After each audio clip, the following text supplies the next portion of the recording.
I don't want to veer this into some politics, but I am. It's messy, right? We like a little mess. Right now, we're not starting too strong, so you guys can get stronger after this. But Spicy. yeah, we're gonna spice it up a little drama. We know Fani Willis, who is known for letting everybody know what a Rico is, right? With how she's gotten Young Thug on Rico, and as well as Donald Trump and friends. We know that she's the top prosecutor in Georgia. In the Georgia election case against Donald Trump. But just recently, she took the stand. She's responsible for him getting his mugshot, right? But recently, she took the stand to vigorously defend her relationship with the fellow prosecutor that she actually hired during, this whole thing with Donald Trump, with her going after Donald Trump and his election case right here in Georgia. So I want you guys to look at just a clip of her here. I'm going to drop it in the chat if someone of y'all can grab it and play it. This is just a clip of her at the hearing where she's, we knew that this was happening. As soon as the right got any information on this person, Fani Willis, who had the audacity, and you may or may not like her for whatever reason, for her putting Thug, in Young Thug, the rapper, in behind bars. He was still serving time to this day, and really pushing the envelope on Donald Trump and wanting him to get charged for his election fraud case and everything he's done here for that.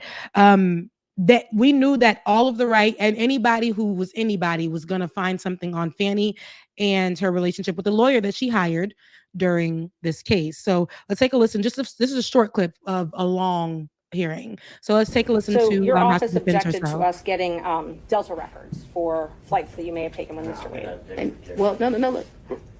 I object to you getting records. You've been intrusive into people's personal lives. You're confused. You think I'm on trial. These people are on trial for trying to steal an election in 2020. I'm not on trial, no matter how hard you try to put me on trial. So my question was, do you have any problem? I object to getting any personal records of mine. We're not dealing with privilege through a witness. So do you know more details? Like what? So okay, so what I know, to? I've this news I think came out about a week ago, a little bit over a week ago, where the information came out that she was in a relationship with the lawyer that she chose over the case, and it was during the time that during this time that she's doing this case, going over this case, heading this case. So they're like, oh, it's a problem. She's in a relationship with the lawyer. And that's where I knew it would become all of the right. Anybody who's anybody was going to make sure that they put fire to her feet. So what I do know, and this is from the BBC, I'll just read a little bit of this article. Trump's lawyers allege that Fulton County District Attorney Fani Willis, who we see here, her relationship with Nathan Wade, who she hired, proved a conflict of interest. The claims could upend the election, charges on Trump. Over 2 hours of a heated testimony, Miss Willis was getting questioned. She was saying things like, it's a lie, at one point to response to the questions. She was very, very combative that they were saying this. These are the words that they're going to use, of course. And she is the first female district attorney, if you guys don't know, in Fulton County, which is Atlanta. And she charged Trump, for those who don't know, and 18 co-defendants last year with conspiring to overturn the former president's 2020 election loss to Joe Biden in Georgia. That's now where we got all those great mugshots, right? That's yes, because of her. Because of her. So a lot of the right people on the right, lawyers, everybody, who's somebody who has power or something, we're going to dig and find something. So what she even had to fight for was to talk about her physical. So they're like embarrassing her, trying to humble her, going into her personal life. And she had to talk about her physical relationship with this man and to say how that she stopped the physical portion of her relationship as they were going through, on with the case.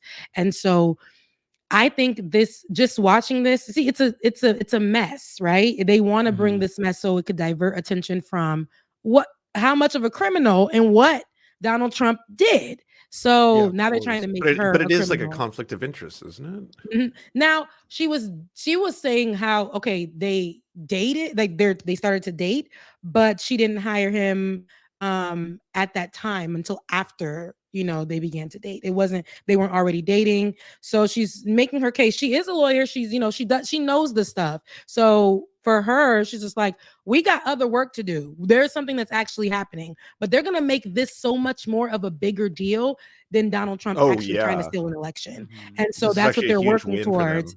And so we're going to see more of these clips with her looking like an angry Black woman, right? Because that's what they were trying to do before, but now they get to do that here, and to try to get her lying. They're literally, I don't like when people do this. They're making her go over her, like when she was physical with him and those kind of things, going into those personal places. And I'm like, this man tried to steal an election. Literally, he was doxing people here. He sent people to threaten folks. January 6th happened, and this is what we're talking about. So basically the story is that it was discovered today that she was dating him before the Trump case, and then placing him today, on there is a conflict of it. A week ago. Mm-hmm. Oh, yeah, okay. And then I'm looking at an article. Apparently, well, she paid $650,000 to him. So if the claim would be that if she spent any money on if he bought her a date, for example, like if they went out for dinner, did that money come directly from the money that she had been paying him? Whereas the conflict of interest comes in, right? And so she apparently lied to the court about it, which is what I think is the controversy today. I found a video. So this is from MSNBC. Take it as you will. It's MSNBC. But this is their legal analyst reacting to this. And she basically says that because of this revelation, the case against Trump is dead. I'll kind of play it so you can see. You're watching MSNBC's special coverage of the trials of Donald Trump. You were just listening to a hearing in Fulton County, Georgia, this hearing to determine whether DA Fani Willis and lead prosecutor Nathan Wade should be disqualified. On the stand just now, Robin Yerty, she managed public relations at the DA's office. And joining us now, Charles Coleman, civil rights attorney, Caroline Polisi, federal and white-collar defense attorney, and senior FBI official, and, of course, a former U.S. attorney, Chuck Rosenberg, who's going to be with us in just a minute. But, Caroline, we've all been watching this, and it's so legalistic-centric and yet so important and fascinating. Right. Don't let the legalese fool you. This is epic. This is monumental. If things are going in the direction we think, Fani Willis lied to the court, it's game over for her. She will be disqualified. If they had a relationship prior to when they represented to the court, it's a huge deal. I can't overstate it. And do you feel the same way, Charles, based on the testimony of what we just heard? And we just learned Nathan Wade, who is the special prosecutor in this case, walked in the courtroom. He is being sworn in to testify now about this issue and his relationship with Fani Willis. Let's listen. Good looking man. Yeah. So Nathan's kind of handsome. Now, I feel like she I get it. I get it. But I feel like so if she did lie, so she was saying her argument is that they didn't start dating until after the fact, as they begin to work together. So she was not dating him. That's not why she hired him. It wasn't that type of thing. She started dating him as they began to work together, but they still kept it, she said, very professional. And knowing how hard she's going on this case, and knowing how hard she's went with other people for any little thing, when it came to the RICO, any details, I don't think that she'll be somebody who would be lax when it comes to herself in the situation. So she said she was basically dotting her I's, crossing her T's, those type of things. But of course, they're going to find something and she's going to have to explain herself about it. And if it does come up, we won't see her again. She will be disqualified. I believe that. But I don't want that to take away from what her findings have been and what she's developed thus far, and how she's one of the only people willing to, especially in the state of Georgia, willing to really take Trump to that place where he needs to be, because he's a criminal, and what he's led and what he's caused and the pain he's caused, and he's broken the law, and that's what it is. And we can't act like, okay, old girl was with somebody she met, it's a problem, get her off, put somebody else on. We still need to keep this going though. Like, I don't want us to move away from that part of it. And I feel like what will happen is if she's disqualified, you know, who's going to be strong enough, hard enough here to really hold that down? Like, who's going to, I don't know, because she's really been on this. It really throws the entire case in doubt too, because if the individual who launched this case is discredited, then that gives the Trump team an opening. Maybe not necessarily legally speaking, but socially. Like, if he's convicted from this case, like, does it still have the same effect if now there's this question of whether or not the case itself was illegitimate? Because even before any of this, they were already saying that this was illegitimate. It was a witch hunt. They're just going after him for political reasons. So they were, regardless, like, they would have done this anyway. They would have found some way to discredit her. But the fact that now there actually is a way to get her off the case potentially, I think that's so damaging to the case itself. Now, having said that, that doesn't necessarily mean that Trump will get away scot-free, even though it's possible, because there's other cases, right? Like, there's 91 charges across 4 different indictments. So there's the Jack Smith case, there's other cases too.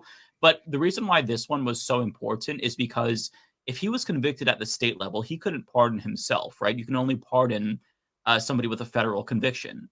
So if this case is out, then and if he isn't convicted here, then really it doesn't matter if he's convicted with the Jack Smith case, because he could basically maybe pardon himself, it seems. So yeah, it seems like the case is kind of fucked. It's hard to say because it is a little bit complicated and there's a lot of legalese here to it.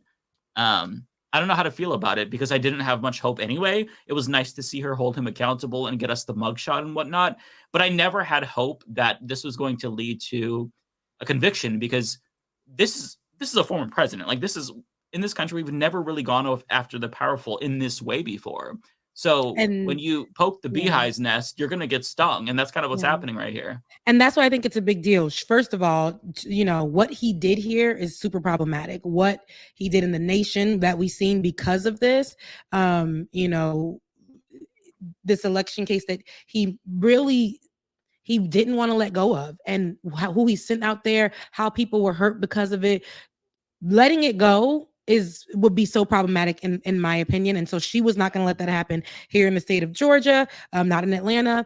And for her to be a woman, to be Black, and to be doing this, everybody was already like, get her out of here. They didn't want to hear her. But she was like, listen, I'm going to be on this whether y'all like it or not. We're going to keep moving forward until we see at least something happen. And of course, like you, Mike, what we see, not only with the former president, Donald Trump himself, is so many things that we've heard of, even in his own work environment, so many his own conflicts of interest, those type of things, who he has worked with, those, like, all of that. We just see like he's basically untouchable in a way. Yeah. And I hate that. I do hate that. But somebody has to try. Somebody has to show that, like, he is not above the law, or like push that towards him. And she was the one to do it, whether we like her or not, or however it is. At the end of the day, I hate that this is happening, because if she did just date him, you know, not before or during, and there was no money spent, whatever, nobody is going to hear that. They're going to make this basically period conflict of interest, and it's going to hurt this case. And I would love to see it go the other way. And continue to push for it, because she said she wasn't going to stop until something happened. And I hate that we're here now and she's having to defend herself and her personal life, and they are digging in, like, when was your last period type stuff. Like, it's like they made it about her completely. Yeah. And she's trying to say, I'm not on trial here. This is just a hearing, but I'm not on trial. These people here are the problem. Let's not divert the attention. But she can scream that until she's blue in the face. They're still going to make this about her in this, because it's going to be beneficial to them to show her as this person who she's not qualified. She's never been qualified. We've been saying she hasn't been qualified. So when part of it, they're saying that her partner isn't qualified, and so she basically gave him this sweetheart deal. I don't know to the extent that that's true, but like, I wish that she just didn't even hire him for this case, because if there was any little way that they can create a narrative out of anything, they would have done it. I mean, even if she didn't, they would still find something, right? Because this is what the GOP does. They were always going to make her the enemy and make her the one who's on trial. That's what they do. But like, God, I wish she didn't do this. And didn't put him on the case. I hate that they found out about it. And I'm like, dang, this man, old man, like, working with a fine man is hard. Okay. Working with a fine woman is hard. Sometimes it just happens. I'm single, you single. This case has been draining. We've been spending a lot of time together. Let's have a drink. Why not? Like, whatever. And it got to that point. But she had to discuss when the last time they got physical, when they stopped getting physical, having to do that. And, and I'm pretty sure at some point they had to discuss that, hey, now we're getting serious on this case. There's no way we can no longer do that. I'm pretty sure, because I know that she's smart enough to do that. But man, oh man, you see? I mean, if she's just paying him market rate, it really shouldn't matter. And if he is not qualified, you'd think that that'd be good for the Trump people. Or they're like, yeah, I'm glad they put on this person who doesn't have experience dealing with these types of cases. But we're kind of seeing the same thing with Cori Bush, where she married her bodyguard. And I think that he was her bodyguard, and then they kind of got together, and now they're saying that like she gave him this sweetheart deal, when really, if you look at it, it's just market rates that she's paying him. In fact, she pays a lot for security, and she's paying him less than everyone else. He's making like $60,000 a year at most. It's lonely out here. We like, I'm working with you through this case. The pandemic happened. We're getting close. Like, listen, I know that I don't think it was the best decision. I don't, but some things are inevitable. But like I said, she said, as soon as they got, finalized and everything like that, she was like, we can't do this anymore. But of course, and I feel like this came from within. It's always a snitch, somebody jealous, somebody willing to pay, somebody willing to get a check. I feel like this definitely came from within. But even them trying to defend Donald Trump against her, Donald Trump has gone through, I'm pretty sure, and like I said, has been around, and even on his side, probably has this stuff going on right now as we speak. But of course, this woman is going to get it. She's gonna get it. They're gonna rake her through the coals. And I hate that. I don't want to even see it. And it's like they're gonna disqualify her. We're not even going to even acknowledge her as like the DA. Like, we're not gonna do that. They're gonna be like the woman who had an affair, that was trying to go after Trump. The woman and it wasn't even an affair. She was just doing what people do. Like you said, David, people are human. And here, this is another place where people cannot be human. This is like, to prosecute a RICO case of a former president, I hope that person is getting laid. I mean, that's a lot of work. That's exhausting. Like, I hope they have an outlet, right? Hopefully getting laid by someone not involved in the prosecution of the case, though. Right. Ideally. The streets what's out here in the streets is terrible. So, having someone, and maybe I have personal conversations, like you get close to the person like that you may be working with or whatever. And if there's an attraction there, y'all both single, it's okay in my mind, but it's really not okay for this case. I just don't think that was the best decision, but it happened. And it's also like, I don't think anyone's mind is changed on anything. Like, people that understand what Trump did continue to understand what Trump did and know that he's guilty. And those that are going to defend him are always going to defend him regardless of if this came up or not. Like, no one's opinion is changing. I guess what only may change is that he may not have to face the charges here, or this conviction. But in terms of people's minds changing, no one's mind is changing regardless of what's happening here. No, I love Smokey Rose's comment here. She says, my hope is that it won't compromise the case. I hate that the idea that society's hyperfixation on Black women and our sexuality would be the reason they let him get away with what he's done. And to me, that's like, I just feel like they were going to find something. I hate that it was this. I hate it was that inevitable. They were gonna find something. They were digging. They were looking, and I'm pretty sure it came from within. You sling a little bit cash in somebody's face, so somebody's gonna sing like a bird, or a robotic bird. They're gonna sing. Woke mob. Woke mob. Woke ideology. Woke ideology. Woke ideology. Woke ideology. Woke ideology. Woke test. Woke ideology. Woke Olympics. Woke ideology. Woke ideology. Woke ideology. Woke ideology. Woke ideology. Woke ideology. Woke ideology. Weaponized wokery. Woke ideology.